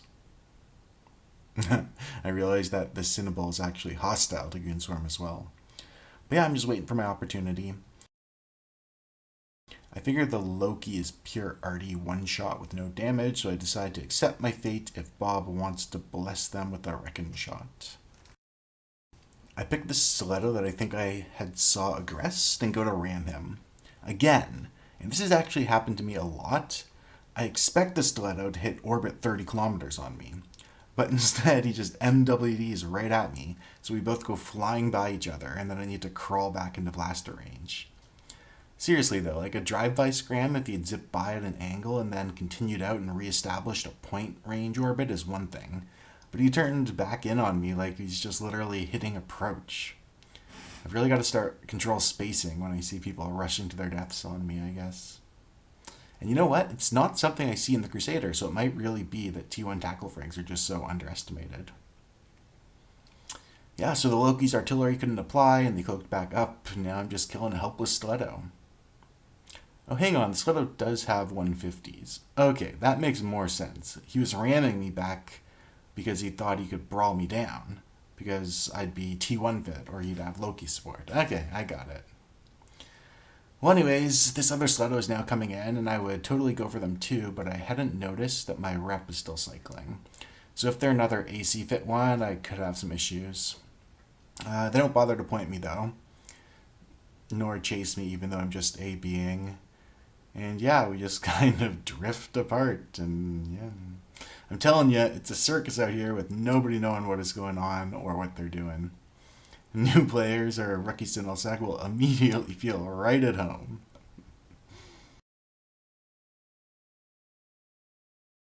And hang on a sec on me saying that Stiletto had 150s. It did, but let's look at this Killmail. It also had no tank, other than the DCU, and no damage mods. So it's like an insta-lock fit with speed tank, that's fine, but then you want to keep moving, not brawl with your guns. And you really do want some sort of tank. It feels like this fit was I honestly don't know. Gate camp for T1 Explorers maybe, but then you don't need the speed. Replace the overdrive with a small ancillary, and that fit is just better at everything, and it certainly fits. And also, why not have a nullifier in the spare high? If it's offline, it has 0 penalties, and then it can be extremely useful, or at least like an offline core probe launcher. Here, let me make one up. Alright, there you go, buddy. Offline the nully when camping, 2 minutes of cap under scram without point, and the restrained MWD. I don't know why you use a compact there. The restrained gives you way more time running your point scram if holding a target for your... Alright, moving on. Now I'm just messing around, trying to get some hostiles to chase me off the Keepstar grid to a gate where I can fight them. I'm not really feeling flying the Atron for the reasons I've already mentioned at the moment. I only took one out as well to get some footage for this video, which I've now got, so I don't mind taking some major risks here at all.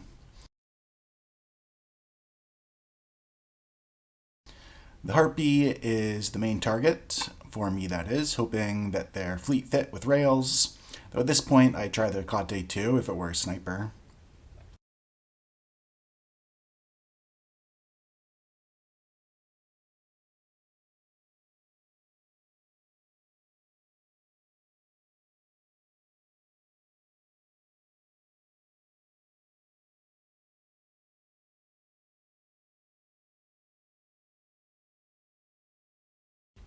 The Hecate is actually at range off a mobile observatory, so I look at his ship to see what guns they're fit with by inspecting the models of the turrets.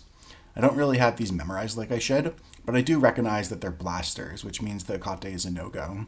If you want, you can Google Eve turret model chart or whatever, and you can see all the different models.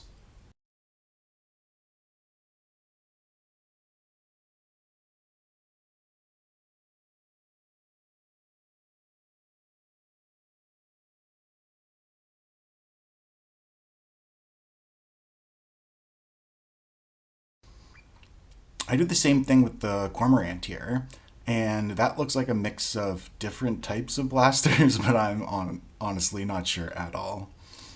I figure anyone who fits with like multiple gun types, though, is probably new to PvP, so I'll give it a shot if they want to fight. At the very least, I'm giving what I suspect is a newer player a solo kill. But once I start moving, they just run off, so yeah.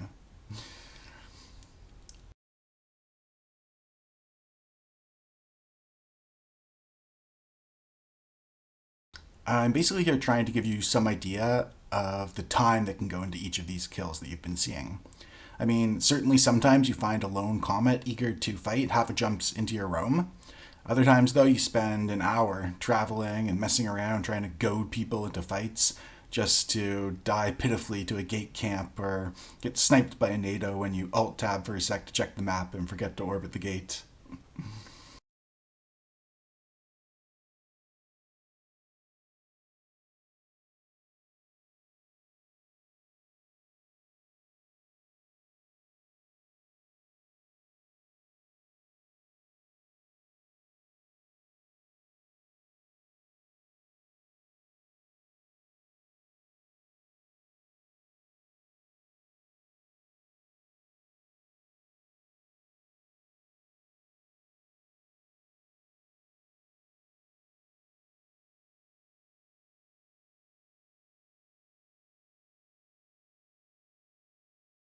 More of the same. I decloak and crash after jumping with a bomber fleet, so they bubble their own bombers.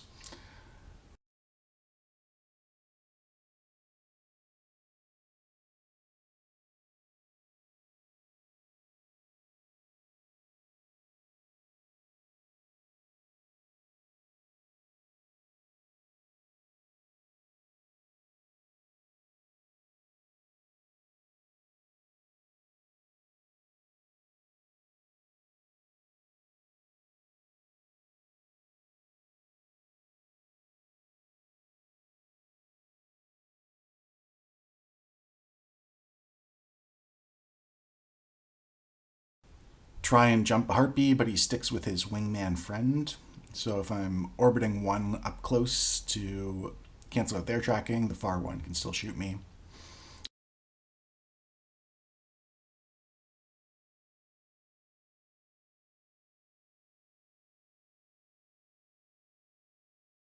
At this point, I'm ready to just send it in my Atron, so I decide to try and pick off one of these bombers.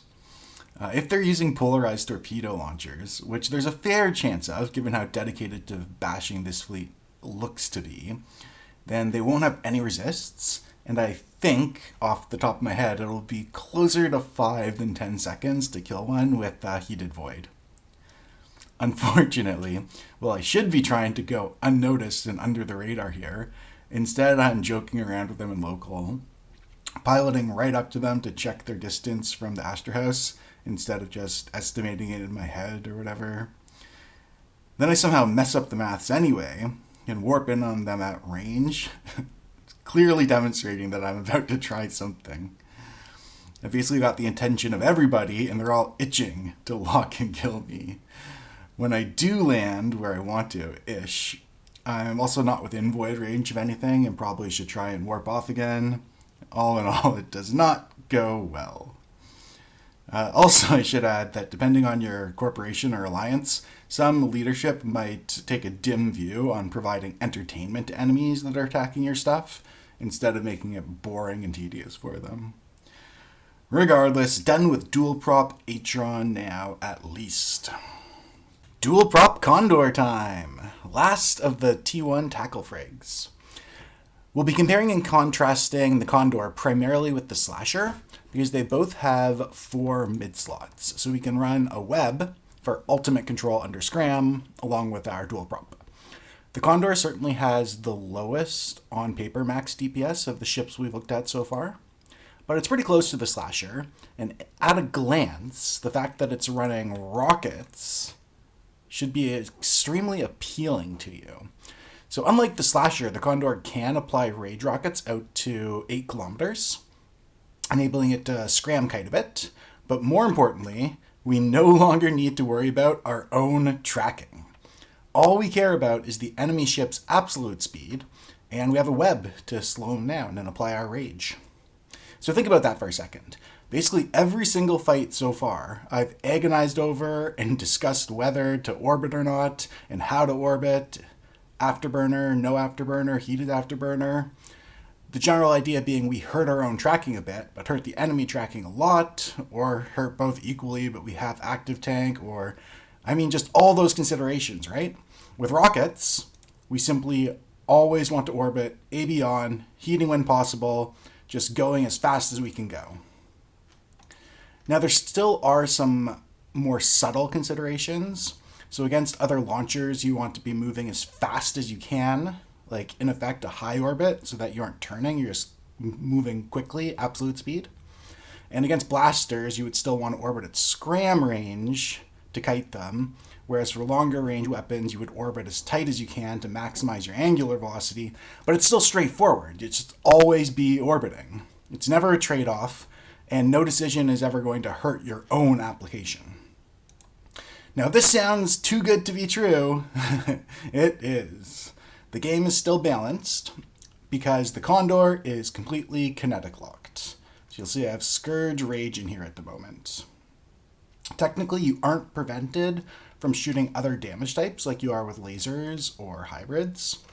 So I could swap to EM here. But you'll notice our DPS goes from 137 down to 91.6. The Condor gets 10% damage per level of Caldari Frigate to shooting kinetic missiles. So that's an extra 50% damage once you're trained up. So yeah, trying to shoot EM or whatever essentially means you're cutting your own damage by a third, which is pretty significant. It still definitely can be completely the right call to reload into something like Mjolnir.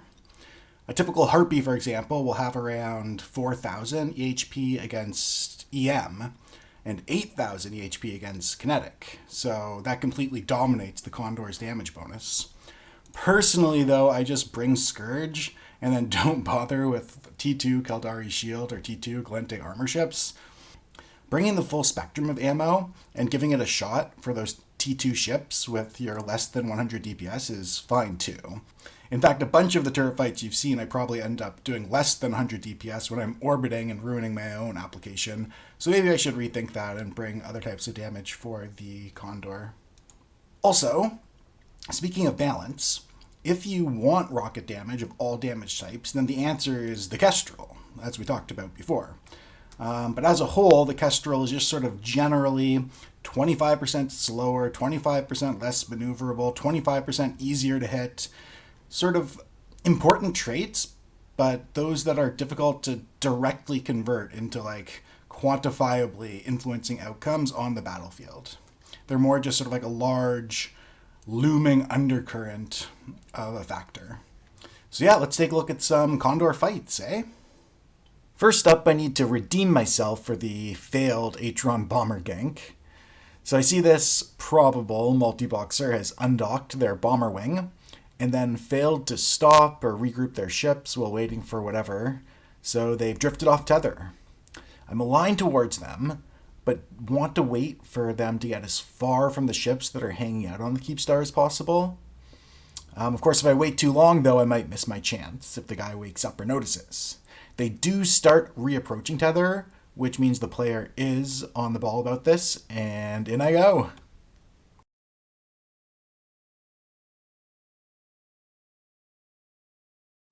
Unfortunately, I'm a ways off still, so do need to cycle my MWD to burn in to grab one. And I then fumble the switch from MWD to AB.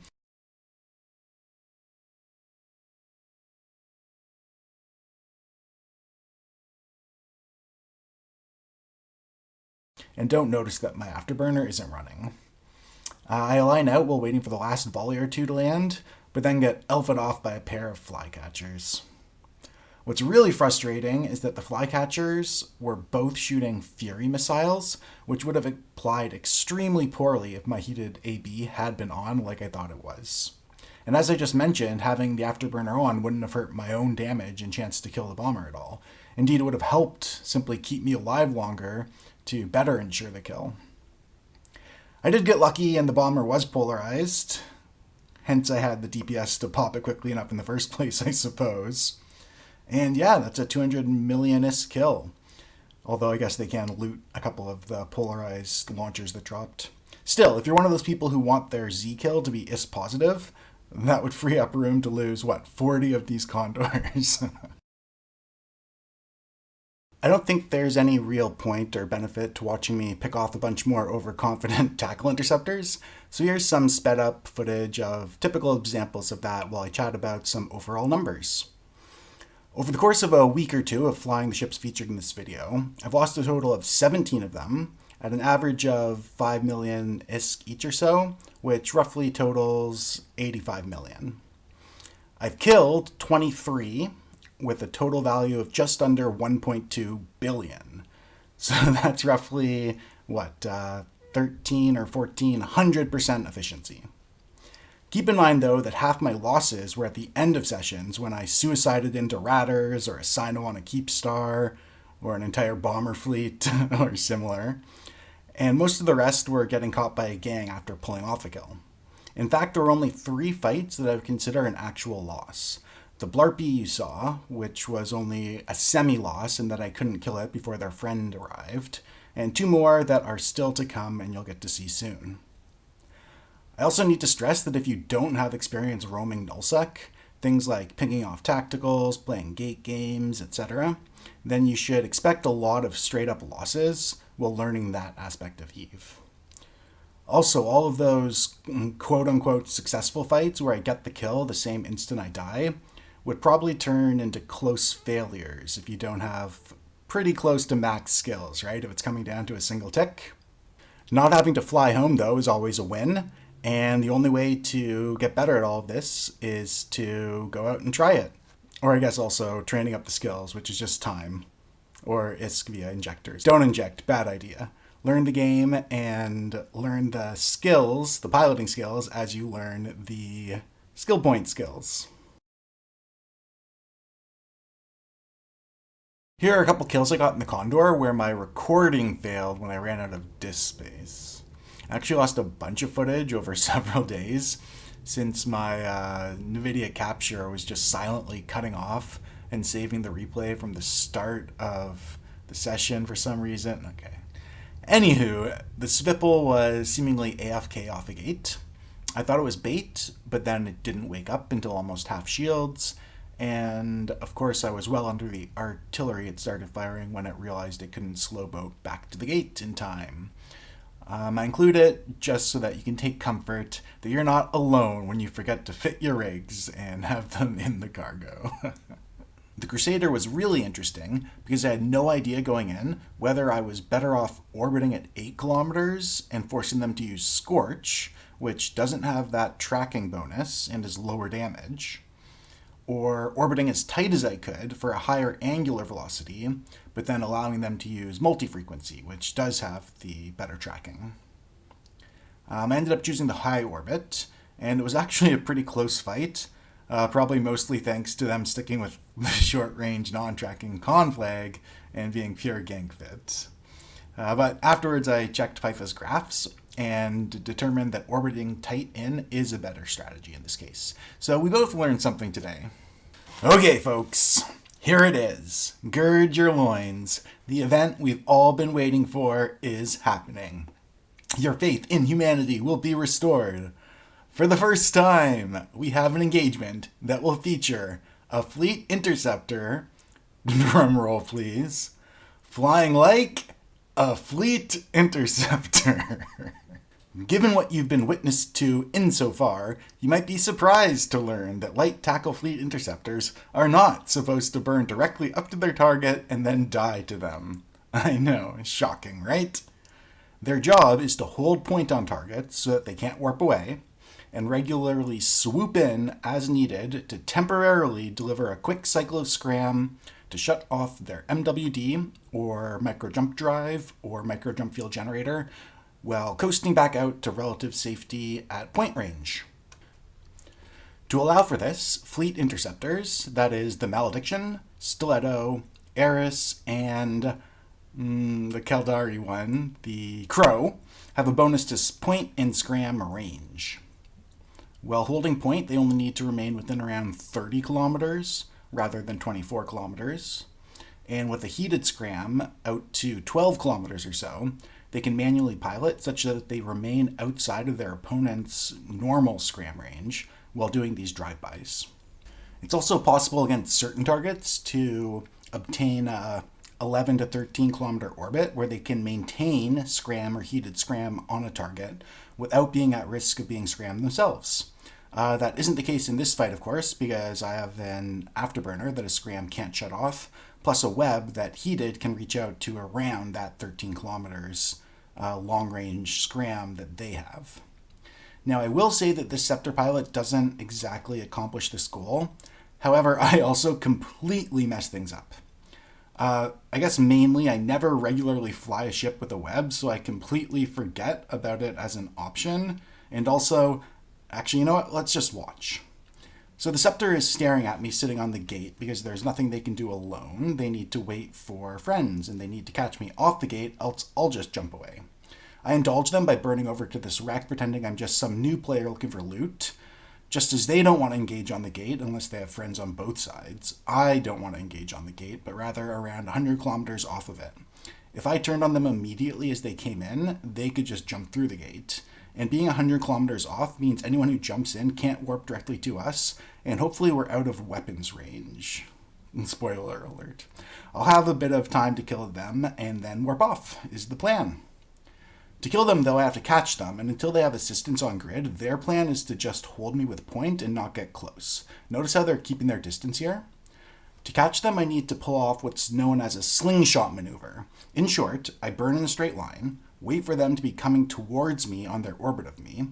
Not really that relevant here since I'm only half a click slower, much more of a thing when you're like in an AB only ship trying to slingshot somebody in an MWD. But either way, I wanted to time an overheated MWD cycle that kicks off right as I approach them.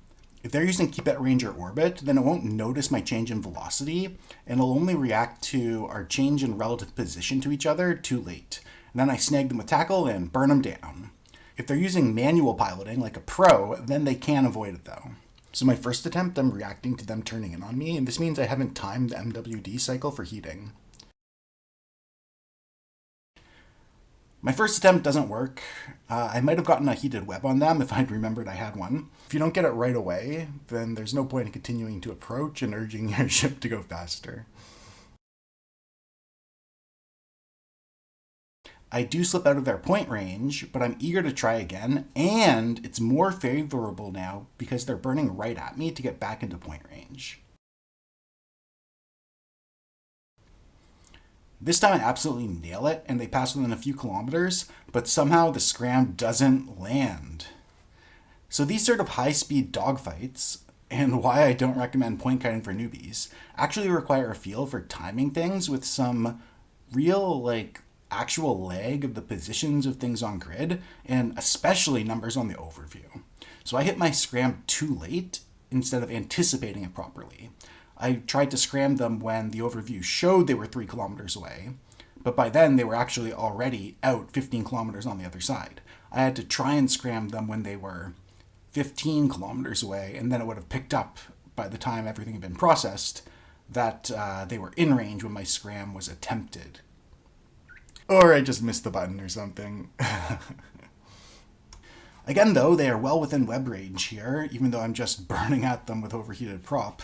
But all I'm thinking now is how I wished I had shelled out for a T2 scram for the extra range, instead of realizing that I have a web right there that's available. Chasing them like this is a terrible idea, so I pull away to try a slingshot again. Heat is going to be the main limiting factor of how many tries of this I get. And then I just get obliterated by a Legion that's miles away that I hadn't noticed at all as I was too focused on my piloting. I mean, I do try to get transversal up on them, but that's no dice when the radius for calculating the angular velocity is 130 bloody kilometers. So yeah, good fight, Mr. Vladimir in the Stiletto. Piloting mistakes on both sides, but in the end, the winner is the winner, and I concede that to you because I'm dead and have no choice but to do so. And to the viewer, just know that I am probably on more Killmails with a fleet fit Malediction sporting no guns than any other ship in the game. Maybe the Eris, the Glente Interdictor, which I'm like top 5 on Killmails all time for the hull. Okay, I'm not humble bragging. Sorry. Let me restart here. The point is, I've been in thousands of these sort of slingshot maneuvers on both sides, yet still I managed to forget I have a web and I missed a scram. So go out and try it, and apparently you'd have a solid chance of beating me, never mind the typical Nullsec scrub. So legit lost to that Stiletto, half of one to the Blarpy earlier, and let's get the last fully lost one out of the way. I know this Svipul is artillery because I looked at their guns earlier on.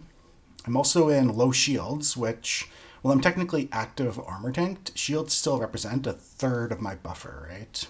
Which might play a part. Like the earlier Rail Corm Navy, I need to spiral in on this guy to get under their guns, and then I'll be good to go. I start by approaching with a plan to splay outwards as he locks me up, but I get hit way earlier than expected and panically take an almost 90-degree turn to maximize transversal. It doesn't help though, and I'm bopped.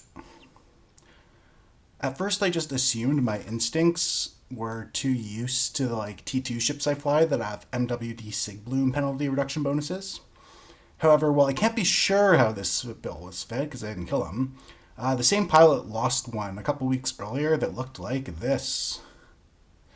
Blinged Instalock with 4 slots dedicated to scan res, and then pure gank with 3 damage mods and 2 application. In short, I didn't really stand a chance. Sometimes that's just how it goes, right?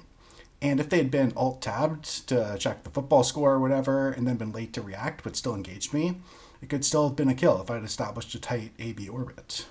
Like I killed a Svipul that was fit without rigs, hanging out AFK off a gate earlier. And I know I could have gotten in on this Svipul and killed him, because this Killmail was actually from a solo rocket Hawk.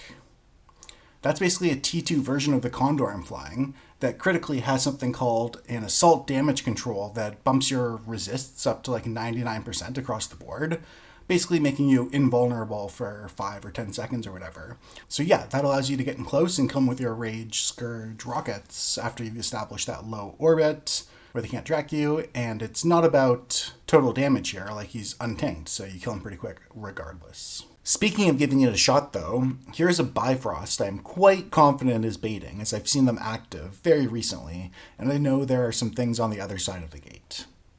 Obviously a lot of things flashing in there, so I'm waiting to see what they are, and to be left alone before taking the bait.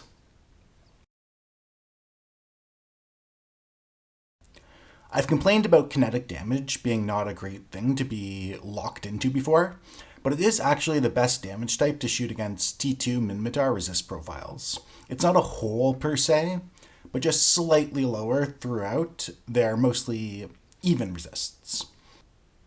I am glad that this is a Bifrost rather than a Magus, essentially.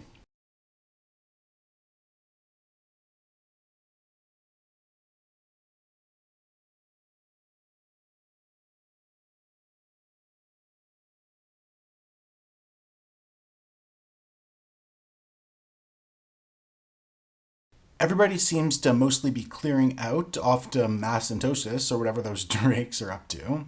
So time to mosey on over to the Bifrost to spring the trap and see if they've accounted for someone rocking an AB via dual prop.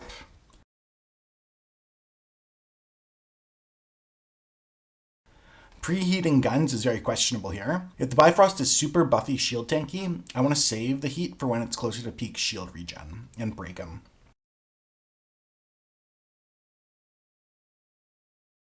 But yeah, it's on.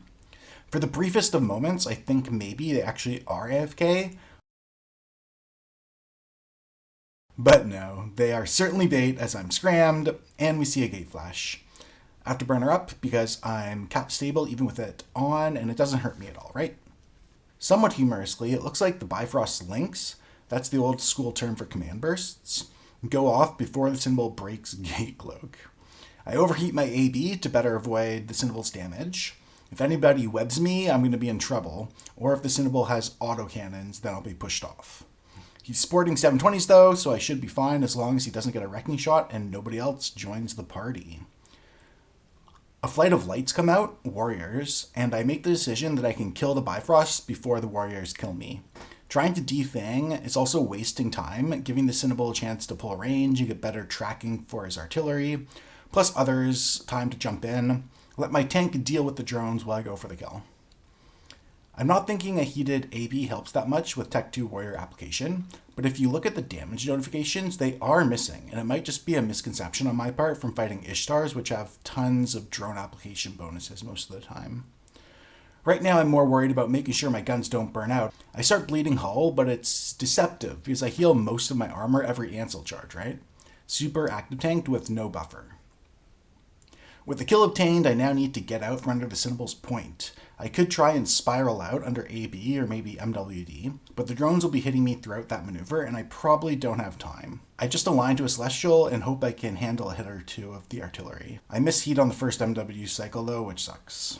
Out of paste and cap, but leaving the drones behind, the arty starts to apply as I pull range radially, but I get out in half hull. The power of dual prop, right? Went exactly as the pilot setting the trap expected, except that I had an AB, and then went exactly how I hoped thanks to having an AB. I do have one last crowning piece of combat footage for y'all, but for good reason. I want to go through some more hulls that can run dual prop first. Now I would have gathered video flying these and included it, but I'm starting to suspect this video is going to be over 2 hours, and that probably doesn't really jive with the hard-hitting, short, dense YouTube content. Though I do think these 2 hours that I've provided you are pretty dense, but like just Eve is a crazy game, yo. Yeah, I'll post some separate videos of me roaming in these fits at a later point or something. I guess you'll just have to subscribe to the channel to get notified about them.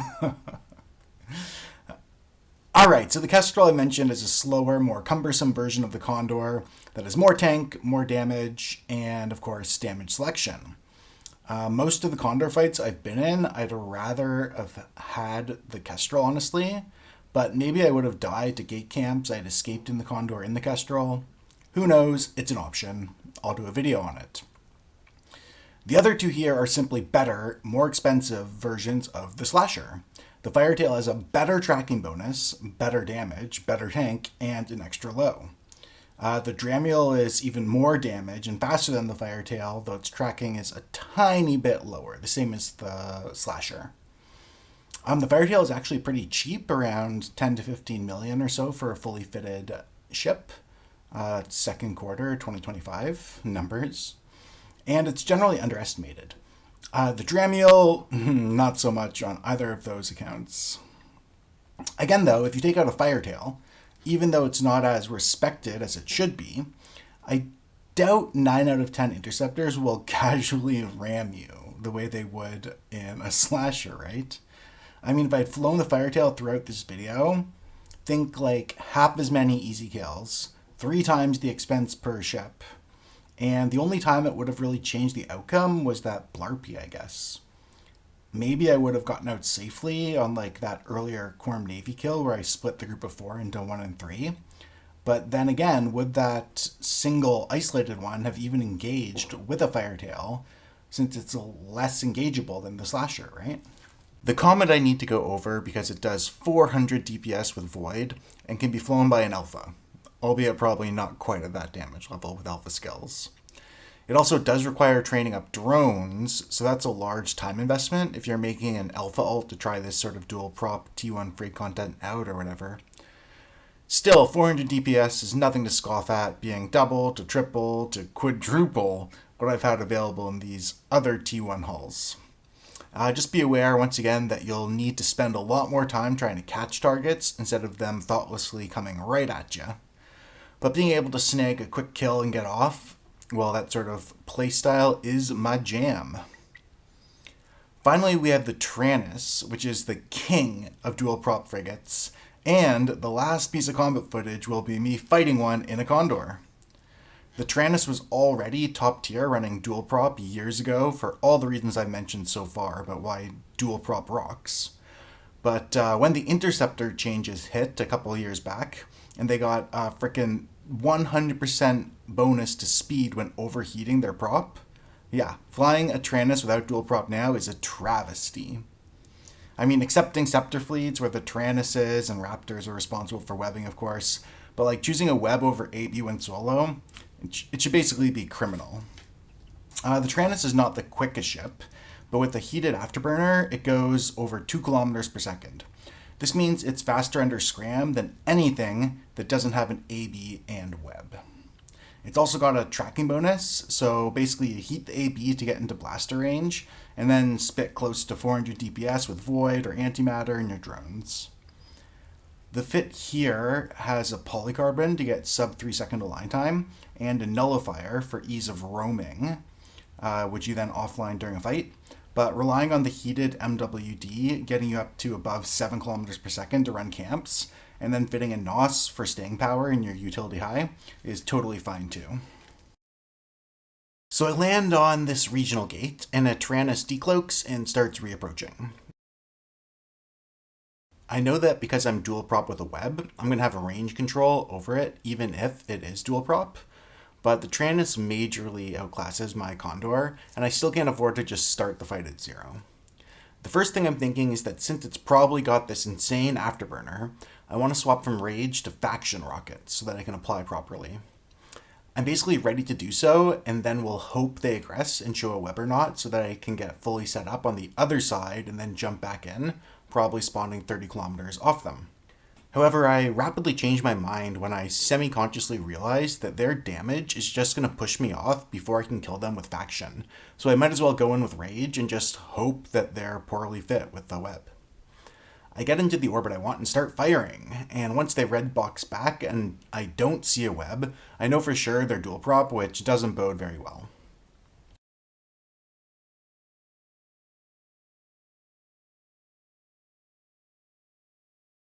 They aren't applying very well to me, but this lull in all incoming damage you're seeing now represents them reloading into their long-range null. And while they don't appear to have any active tank, the Tyrannus has a lot of hull HP and can be hull tank similar to the Kite. You can see they are doing a truckload of damage each volley now, but while it does look to be pretty easily breaking my tank, I'm about to take them down. And I do. Looking at the Killmail, they were at least dual prop, and the pilot did a good job swapping to null. However, as you may have noticed, during the fight, they forgot to launch their drones. So that would have been an extra steady 40 DPS throughout.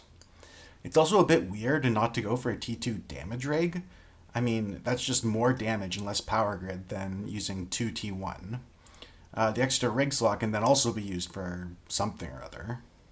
And having a T2 afterburner denies yourself a NOS, which I guess is fine if you're going pure gank, so you have no ansel, using up all your cap.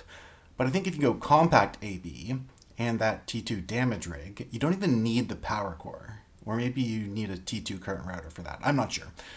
Regardless, this dude clearly has a ton of fitting room, but is running a compact MWD for some reason, so there are improvements.